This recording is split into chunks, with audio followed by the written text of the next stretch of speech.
yan mga boss. Sold na tong Toyota Lightace natin kay Pastor Joby ng Tansa, Barangay Punta.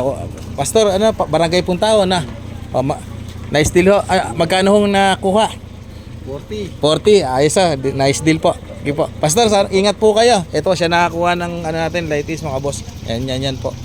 Ayan. Iuwi niya na po ng Punta, ng Tansa. Malapit lang naman, kapitbahay lang.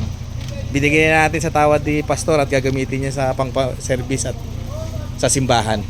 Ayan, yan. Okay mga Pastor, ingat po. Salamat po. Opo. I-ano ko po yung ninyo, page niyo. Opo, paki-ano lang po. Balitaan niyo po ako pag nakarating na po kayo. Sige po, paayos na nandito. Yan yung mga ano lang naman yung bisagra po. Ayan yan mga boss. Uwihan ni Pastor yung Lightace natin. 40. Registered na Lightace. Maganda makina. Si Pastor lang bahala sa mga minor na ano. Na siya, makikita niya. Okay po. Pastor, ingat po Pastor. Yan. Yan. Pauwi ng Tansa si Pastor. Yan.